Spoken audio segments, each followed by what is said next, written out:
نہ ہی تم میں سے کوئی کسی دوسرے کی غیبت کرے۔ اب غیبت کیا ہے؟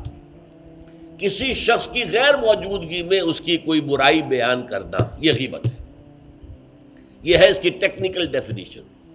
لیکن یہاں بھی جان لیجئے ہر غیبت غلط نہیں ہے۔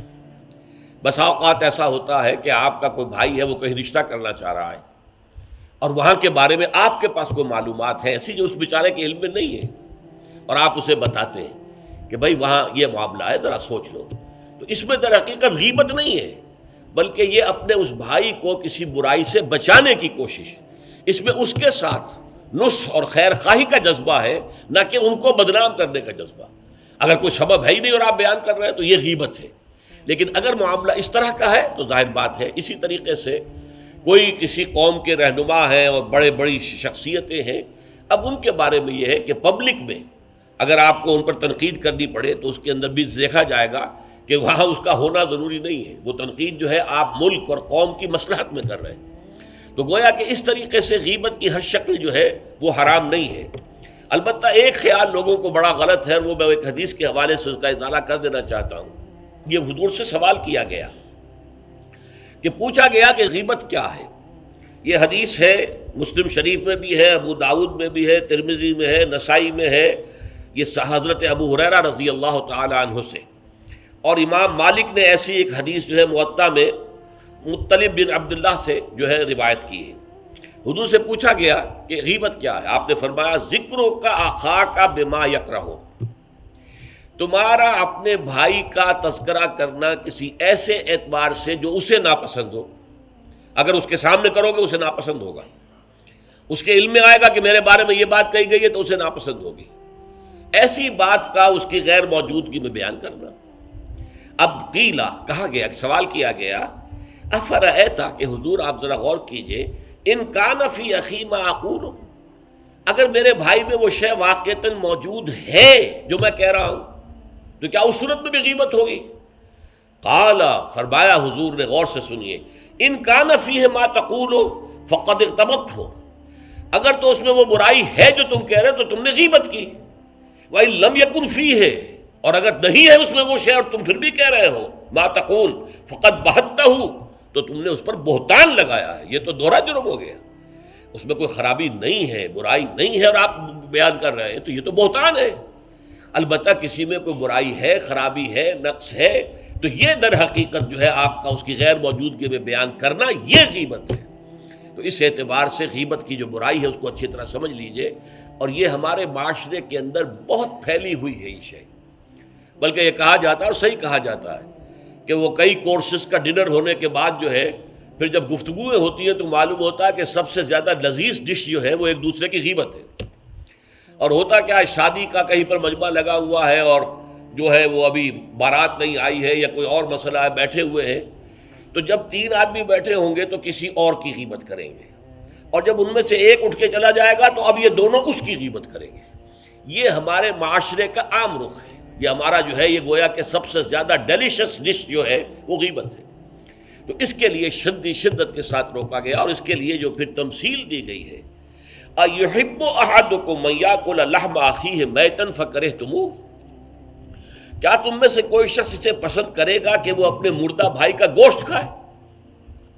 تو اس پر تو تمہیں گھن آ گئی، تمہیں بہت برا لگا۔ کوئی شخص گوارا کرے گا کہ اپنے مردہ بھائی کا گوشت کھائے؟ لیکن سوچئے کہ ایسی تمثیل کیوں دی گئی؟ یہ اللہ کا کلام ہے، بغیر کسی ربط کے تمثیل اور تشبیہ جو ہوتی ہے کسی ربط کی بنیاد پر ہوتی ہے نا، ورنہ تشبیہ اور تمثیل کا فائدہ کیا ہوا؟ ربط کیا ہے؟ جیسے ایک مردہ اپنے دفاع پر کے قابل نہیں ہے، آپ ادھر سے بوٹی کاٹ لیجئے، ادھر سے بوٹی کاٹ لیجئے، پڑا مردہ ہے، آپ پوری اختیار کے ساتھ جہاں سے چاہیں اس کی بوٹی اڑا لیں۔ اگر وہ زندہ ہو تو وہ ہاتھ لگانے دے گا آپ کو جسم کے اپنے کسی حصے پر۔ بعین ہی یہ معاملہ ہے، آپ کا بھائی موجود نہیں ہے اور آپ اس کی عزت پر حملہ کر رہے ہیں، مانوی شخصیت پر حملہ ہے۔ اس جسم کی نسبت مانوی شخصیت زیادہ قیمتی ہے، زیادہ اہم ہے۔ آپ اس کی مانوی شخصیت پر، اس کی عزت پر حملہ کر رہے ہیں، اور وہ قادر نہیں ہے دفاع کرنے پر۔ اگر وہ ہوتا اور بات کرتے، اور یہ چیز پسندیدہ ہے، اگر آپ پبلک کے اندر اس کے منہ پر کہیے بات تو معلوم ہوگا بلکہ اس میں جو پسندیدہ ترین بات ہے وہ یہ ہے کہ کسی بھائی کا کوئی عیب ہے، علیحدگی میں جا کر بتاؤ، بھائی تمہارے اندر مجھے یہ نقص نظر آ رہا ہے، برا نہ ماننا، میں نے تمہاری اصلاح کے لیے کہا ہے، مجھے تم سے کوئی قد نہیں ہے، دشمنی نہیں ہے۔ یہ نہایت پسندیدہ بات ہے۔ اس کو کہا گیا المسلم مرآۃ المسلم، ایک مسلمان دوسرے مسلمان کے لیے آئینے کے مانند ہے۔ جیسے آپ آئینہ دیکھتے دیکھتے رہے یہاں کوئی داغ لگا ہوا، دھبا لگا ہوا، آپ اسے دھو دیتے ہیں، ہٹا دیتے ہیں۔ اسی طریقے سے ایک مسلمان کو اپنے مسلمان بھائی کے لیے آئینے کے مانند ہونا چاہیے کہ وہ اسے اس کی خرابیوں پر، اس کی برائیوں پر مطلع کر دے۔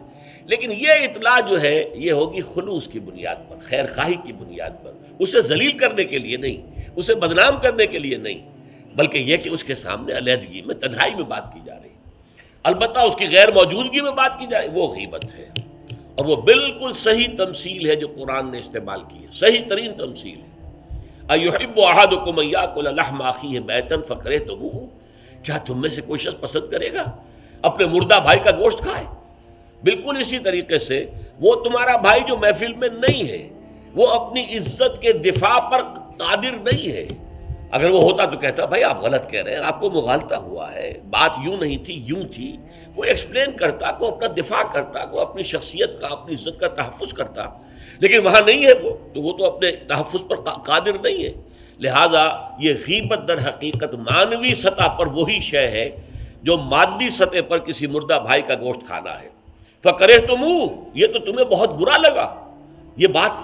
بلکہ اکثر لوگ کہیں گے کہ ایسی مثالیں جو ہیں، کیا ماذا اراد اللہ بہذا مسئلہ، ایسی تمثیل دینا، کہیں گدھے کی تمثیل دی گئی ہے قرآن مجید میں، وہ یہودی جن کے اوپر تورات کا تو بار تو لدا ہوا ہے، تورات پر عمل نہیں کرتے، تو ان کی مثال کیا ہے؟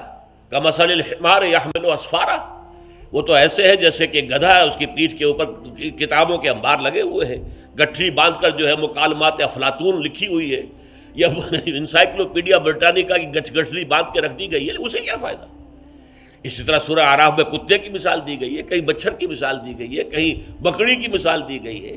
تو مثالیں جو ہوتی ہیں وہ معنوی ربط کے اعتبار سے ہوتی ہیں، یہ نہیں دیکھا جاتا کس چیز کی مثال دی جا رہی ہے، جس چیز کے لیے مثال دی جا رہی ہے، مشبہ لہو اور مشبہ بہی، کس چیز کے ساتھ تشبیہ دی جا رہی ہے، کس لیے دی جا رہی ہے۔ اَيُحِبُّ أَحَدُكُمْ أَن يَأْكُلَ لَحْمَ أَخِيهِ مَيْتًا فَكَرِهْتُمُوهُ وَاتَّقُوا اللَّهَ، اللہ کا تقوی اختیار کرو، اس لیے کہ سارے احکام کی روح جو ہے وہ تقوی ہے۔ احکام دھرے رہ جائیں گے، رکھے رہ جائیں گے، کتابوں میں لکھے رہ جائیں گے، اگر اپنے اندر تقوی نہیں ہے، برائی سے بچنے کا ارادہ نہیں ہے، اللہ کے عذاب سے بچنے کا مستقل پختہ مصمم ارادہ نہیں ہے، تو کوئی فائدہ نہیں ان چیزوں کا، بھینس کے آگے بین بجانا ہو جائے گا۔ واتقوا اللہ ان اللہ تواب الرحیم، اللہ کا تقوی اختیار کرو، اور دیکھو اللہ بہت توبہ کا قبول کرنے والا ہے اور بہت رحم فرمانے والا ہے۔